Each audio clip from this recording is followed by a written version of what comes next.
Meanwhile, humanitarian organization Gift of the Givers, search and rescue teams and its partner organizations have joined forces with the Western Cape Disaster Management and KwaZulu-Natal Provincial Disaster Management to carry out search and recovery missions.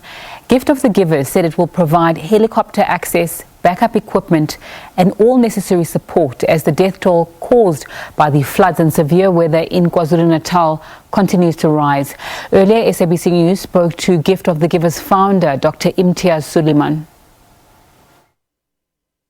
The services are overstretched. It's impossible to get to so many places. And I've had personal experience with that, trying to assist a family, trying to recover a body of a domestic in their own house. And there's not enough earth-moving equipment, there's not enough trained personnel. It's just there's too many requirements in too many areas, which means the death toll is going to be far higher than what we've seen.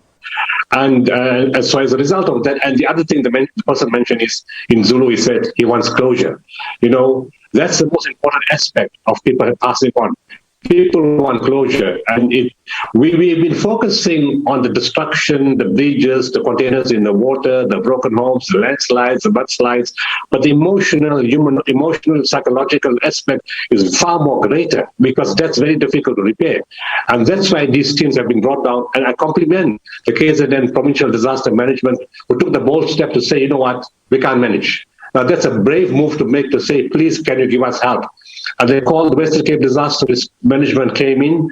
And of course, we have very good relationships with them, because Western Cape has fires, you know, all the time. And we work with them, and part of the team members, also part of Gift of the Givers team members, that travel with us. So they came down and they said, call us and said, can you join us? So we said, certainly we will. And so we brought our teams down, and some of them are still on the way from other parts of the country. The command center is set up now in Virginia Airport in Durban. From there, it'll be proper coordination to go to the different areas.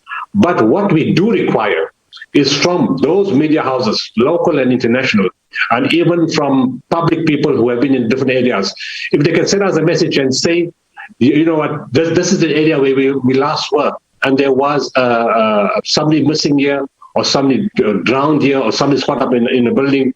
If we can get that kind of information, it helps us very much to get to the areas much faster and do recovery faster. All information that comes to us makes lives much easier, and we can get to the area much faster.